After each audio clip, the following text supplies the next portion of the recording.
항상 기도하며 감사하고, 기뻐하며 감사하고, 감사하며 또 감사하는 기기감 스쿨 시작합니다. 오늘 하나님의 말씀은 에베소서 1장 1절 2절입니다.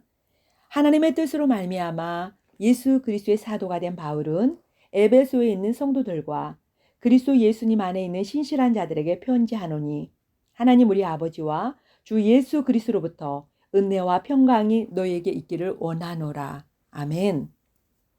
바울 사도는 대부분 자신이 쓴 모든 서신서에서 자신의 이력서를 제시합니다. 그런데 오직 하나님의 뜻으로 말미암아 예수 그리스도의 사도가 된 바울, 이 이력서만 건네는 것을 볼 수가 있습니다.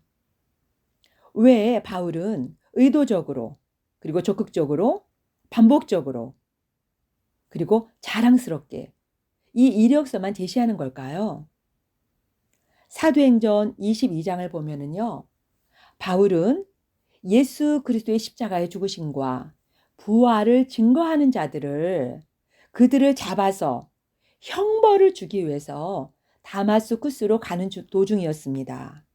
그런데 그는 바로 예수 그리스도의 십자가와 부활을 증거하는 자들을 가두고 형벌을 주는 것에 있어서 열심이었고, 그 열심이 특심인 사람이었습니다. 다마스쿠스로 가는 도중에 그는 부활하신 예수 그리스도를 만나게 됩니다. 그리고 나서 바울은 자신의 뜻으로 말미암아 시작된 인생, 자신의 지식과 자신의 계획으로 말미암아 시작된 인생의 문을 쾅 닫아버리고, 그리고 하나님의 뜻으로 말미암아 시작되는 인생을 다시 시작하는 것을 볼 수가 있습니다. 그는 사실 자신의 뜻으로 말미암아 시작된 그의 인생에는 화려하고 빛나는, 그리고 이 바울에게 성공의 가도를 달리게 할 수 있는 이력서가 있었습니다. 스펙이 있었습니다. 당대 최고의 랍비인 가말리엘의 문화생이었던 바울이었기 때문입니다. 그럼에도 불구하고 그가 부활하신 예수 그리스도를 만나자마자 그는 그의 화려하고 성공을 거머쥘 수 있는 가말리엘의 문화생이었던 그 스펙을 바로 배설물처럼 버리고, 그리고 하나님의 뜻으로 말미암아 시작된 인생을 시작하는 것을 기쁘게 여기고 달려가는 것을 볼 수가 있습니다. 바울은 부활하신 예수 그리스도를 통해서 도대체 어떤 것을 발견했기에 이렇게 바로 하나님의 뜻으로 말미암아 시작된 인생을 기쁘게 즐겁게 달려가는 인생을 살게 되었을까요? 바울은 이렇게 밝히고 있습니다. 갈라디아서 6장 14절에 보면은요, 그러나 나는 우리 주 예수 그리스도의 십자가 외에 결코 어떤 것도 자랑할 수 없나니 그분으로 말미암아 세상이 나에 대하여 십자가에 못 박혀 있고 나 또한 세상에 대하여 그러하니라. 그렇습니다. 바울은 예수 그리스도 안에 있는 십자가를 만났습니다. 십자가를 발견했습니다. 그래서 그 십자가 외에는 어떤 것도 자랑할 수 없다. 나는 십자가만 자랑하는 인생이 될 것이다. 라고 선언하는 것을 볼 수가 있습니다. 고린도전서 2장 2절에서도요, 바울은 나는 너희 가운데서 예수 그리스도 곧 십자가에 못 박히신 그분 외에는 아무것도 알지 아니하기로 결심했다라고 밝히고 있습니다. 바울에게 있어서 십자가와의 1대1의 만남은 그의 인생을 하나님의 뜻으로 말미암아 인생으로 바꾸는데 충분했습니다. 바로 마태복음 26장 2절에서 너희가 아는 대로 이틀이 지나면 유월절이라 사람의 아들이 배반을 당해 십자가에 못 박히리라 라고 말씀하고 계십니다. 우리의 범법과 죄악으로, 그리고 우리의 배반으로 인해서 예수 그리스도는 십자가에 못 박히셨습니다. 갈라디아서 3장 13절에서 그리스도께서 우리를 위해 저주가 되사 율법의 저주에서 우리를 구속하셨으니 기록된 바 나무에 달리는 모든 자는 저주받았느니라. 그렇습니다. 나무에 달리는 모든 자는 저주를 받는 것입니다. 십자가에 달린 예수 그리스도는 우리의 저주를 가지고 십자가에 죽으신 것입니다. 예수께서 십자가에 죽으심으로 나에게 이 말 하나님의 진노와 저주가 벗겨지고 나는 생명을 얻고 하나님의 아이로 입양된 곳이 바로 십자가인 것입니다. 그것을 바울은 만났고 발견했기 때문에 하나님의 뜻으로 말미암아 인생을 십자가 앞에서 시작하기를 기뻐하는 것을 볼 수 있습니다. 골로새서 2장 13절 15절입니다. 또 너희의 죄들과 너 육체의 무할례 가운데서 죽었던 너희를 하나님께서 예수와 함께 살리시고 너희의 모든 범법을 용서하셨으며 우리를 대적하고 우리를 반대하던 규례들을 손으로 기록한 것을 지우시고 그것은 길에서 치우사 예수의 십자가에 못 박으셨으며 정사들과 권능들을 벗기사 십자가 안에서 그들을 이기시고 공공연히 그들을 구경거리로 삼으셨느니라. 아멘. 그렇습니다. 예수 그리스도께서 십자가에 못 박히심으로 우리를 괴롭히던 사망과 죄와 사탄을 우리 주 예수 그리스도께서 이기셨습니다. 승리하셨습니다.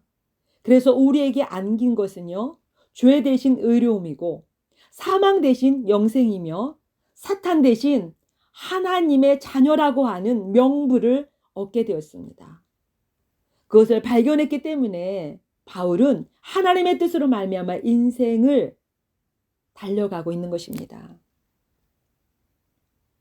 또한 고린도전서 1장 23절 24절에서 우리는 십자가에 못 박히신 그리스도를 선포하노니 예수는 유대인들에게는 걸려 넘어지게 하는 것이요 그리스도인들에게는 어리석은 것이 그리스인들에게는 어리석은 것이로되 부르심을 받은 자들에게는 유대인이나 그리스인들에게 그리스도는 하나님의 권능이시요 하나님의 지혜니라. 아멘. 고린도전서 1장 18절입니다. 십자가를 선포하며 멸망하는 자들에게는 어리석은 것이로되 구원을 받은 우리에게는 하나님의 권능이니라. 아멘. 바울은 바로 십자가의 도가 멸망하는 자들에게는 어리석은 것이지만 십자가의 도를 거부하는 자들에게는 어리석음으로 해석이 되지만 바로 구원을 받는 자들에게는 하나님의 자녀로 입양이 되는 자들에게는 십자가의 도가 하나님의 권능이요 하나님의 지혜라고 밝히고 있습니다. 그래서 바울 사도는 십자가 외에는 내가 자랑할 것이 없다. 예수 그리스도와 그분의 십자가 외에는 나는 어떤 것들도 알기를 거부한다. 라고 밝히고 있는 것을 볼 수가 있습니다. 그래서 히브리서 12장 2절에서 우리의 믿음의 창시자요 또한 완성자인 예수님을 바라보자. 그분께서는 자기 앞에 놓인 기쁨으로 인해 십자가를 견디사 그 수치를 멸시하시더니 이제 하나님의 왕좌 오른편에 앉으셨느니라. 아멘. 그렇습니다. 믿음의 창시자요 완성자이신 예수님을 바라보는 것이 바로 하나님의 뜻으로 말미암아의 인생의 시작인 것입니다. 그분은 우리의 저주가 되셔서 우리의 쇳덩어리가 되셔서 십자가를 지는 일을 바로 기쁨으로 감당하셨습니다. 그 수치를 받기를 즐겨하셨습니다. 우리를 죄와 사탄과 사망에서 자유하게 하시려고 그리고 영원한 나라의 상속자가 되게 하시려고 그는 바로 십자가로 나가셨던 것입니다. 그 십자가를 알고 있는 바울은 그 십자가 앞에서 철저하게 자신을 보았던 그 바울은 하나님의 뜻으로 말미암아의 그 인생을 끝까지 경주하겠다고 바로 밝히고 있는 것을 볼 수 있습니다. 바울이 십자가를 선포하는 인생을 살았을 때 그가 하나님의 뜻으로 말미암아 인생을 살아갈 때 그에게는 기쁨과 평강과 은혜만 있었을까요? 고린도후서 11장에 보니까 바울은 이렇게 말하고 있습니다. 그들이 그리스도의 사역자냐? 내가 어리석은 자처럼 말하거니와 나는 더욱 그러하도다. 내가 수고를 더욱 넘치도록 하고 매도 지나치게 맞고 감옥에도 더 자주 갇히고 여러 번 죽을 뻔하였으니 내가 유대인들로부터 마흔에서 하나 뺀 매를 5번 맞았으며 3번 몽둥이로 맞고 1번 돌로 맞고 3번 파선을 당하며 한 밤과 한 낮을 기쁨 속에 있었으며 자주 여행하면서 물들의 위험과 강도들의 위험과 내 동포로 인한 위험과 이교도들로 인한 위험과 도시에서의 위험과 광야에서의 위험과 바다에서의 위험과 거짓 형제들 가운데서 위험을 당하였고 또 지치고 아프고 여러 번 밤을 새우고 굶주리고 목마르고 여러 번 금식하고 추위를 당하고 헐벗었노라. 그렇습니다. 바울은 십자가의 도를 선포하는 데 있어서 하나님의 능력인 하나님의 지혜인 십자가를 선포하는 데 있어서 그에게는 이루 말할 수 없는 위험과 환난과 고통과 사망이 그를 기다리고 있었습니다. 그러면 하나님의 뜻으로 말미암아 인생을 포기하고 다시 돌아가야 되는 거 아닌가요? 그러나 바울 사도는 십자가를 선포하는 거, 십자가 복음 외에는 나에게 자랑할 것이 없다라고 말하면서 그 길을 지속적으로 기쁘게 달려가는 것을 볼 수 있습니다. 하나님의 뜻으로 말미암아 시작된 인생, 십자가 앞에 서보았던 인생은 그 기쁨과 그리고 이후에 그리스도의 심판석 앞에서 받을 그 보상을 알기 때문에 이 길을 가는 데 있어서 주저하지 않는 것이고 기뻐하게 되는 것이죠. 저는 아주 작은 일이지만 하나님의 뜻으로 말미암아 십자가의 은혜로 시작된 일이 있었습니다. 지금으로부터 약 한 25년 전 일이에요. 하나님께서 길에서 자기의 아이를 무차별하게 때리는 여자 앞에서 하나님께서는 제 마음에 저렇게 위기를 만난 저 아이들, 내 아이들인데 저 아이들을 네가 좀 맡아주면 좋겠는데 어떻게 할 수 있겠니? 라는 마음을 주었습니다. 저는 주저함 없이 예, 그렇게 하겠습니다라고 하나님께 답변을 드렸어요. 그런데 며칠 후에 잠을 자고 있는데 제 귓가에 선명하게 아이들의 비명소리가 들렸습니다. 너무나 깜짝 놀라서 일어났는데요. 그 시간이 새벽 2시였어요. 새벽 기도를 가는 시간이 4시 반 정도였기 때문에 제가 새벽 2시에 일어나는 일은 없었습니다. 근데 너무나 선명한 아이들의 비명소리였기 때문에 깨어났고요. 그리고 그 비명소리가 들리는 곳으로 저는 걸음을 옮겼습니다. 바로 저의 옆집의 옆집이었거든요. 가서 보니까 술에 취한 엄마가 독일제 빨간 칼을 들고요. 아이들을 작은 방으로 몰아넣고 죽이겠다고 소리 지르고 있었습니다. 너희들도 죽이고 나도 죽을 거야. 다 죽여버릴 거야. 라고 그 엄마는 외치고 있었거든요. 소리를 지르고 있었습니다. 아이들은 겁에 질려서 방에서 나오지 못하고 그대로 얼음처럼 굳어져 있었어요. 저는 하나님이 주시는 담대함을 가지고 큰 아이, 초등학교 한 3학년인 것 같았어요. 남자아이에게 소리쳤습니다. 나와! 내가 너를 살려줄 거야. 나와! 그러자 그래도 그 아이는 담대하게 나왔고 저는 그 남자아이를 안고 같이 뛰기 시작했습니다. 그리고 안전하게 저희의 집에 그 아이를 두고 저는 다시 그 남자아이의 여동생 6살쯤 된 그 여동생을 구하기 위해서 다시 그 집으로 왔습니다. 그러자 그 엄마는 저를 쳐다보았는데요. 바로 전설의 고향에 나오는 귀신 같은 눈빛으로 저를 째려보았습니다. 저는 두려움 없이 그 여자 옆에 앉았습니다. 그리고 아이에게 소리를 쳤습니다. 나와! 걱정하지 말고 나와! 이 아줌마가 너를 구해줄 거야. 그렇지만 그 아이는 꼼짝도 하지 않았습니다. 그런데 그 아이는 입도 뻥끗하지 않았는데요. 제 귀에 그 아이의 음성이 들렸습니다. 저를 살려주세요. 저 무서워요. 저는 제가 할 수 있는 방법이 없었습니다. 그런데 그 엄마가 그 독일제 칼을 휘두르더니 자기의 손등을 긁기 시작했습니다. 그리고는 철철 흐르는 피를 바닥에다가 문지르기 시작했어요. 저를 위협하는 행동처럼 느껴졌습니다. 저는 기도하기 시작했습니다.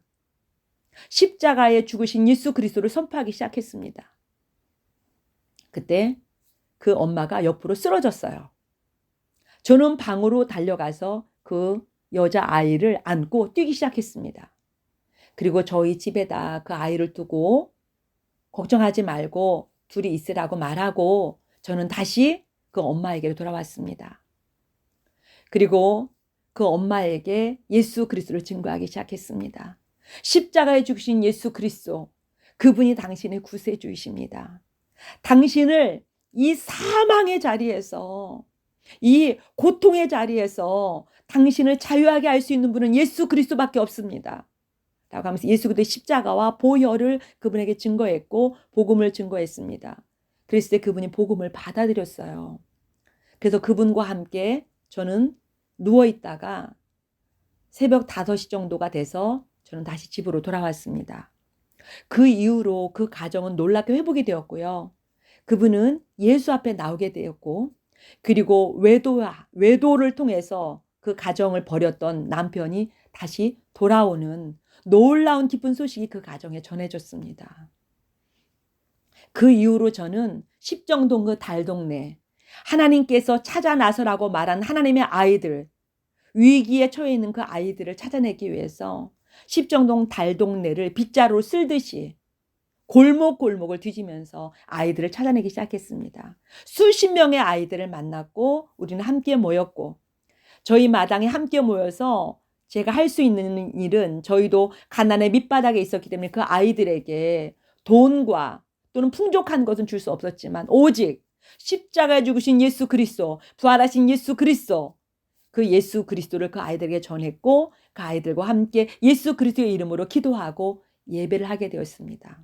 그때 하나님이 부어주신 그 은혜와 그 이적은 말로 표현할 수가 없습니다. 그렇습니다. 하나님의 뜻으로 말미암아 시작된 인생, 십자가 앞에서 다시 시작하는 인생은 바로 그리스도의 심판석을 향해서 가는 인생이요, 영원한 세상을 향해서 가는 인생입니다. 그래서 주저함이 없고, 그래서 고난과 고통과 환난이 있어도 기뻐하며 갈 수 있습니다. 예수님께서 말씀하신 것처럼 나를 따라오려거든 자기를 부인하고 자기의 십자가를 지고 나를 따라올 것이니라. 아멘. 그렇습니다.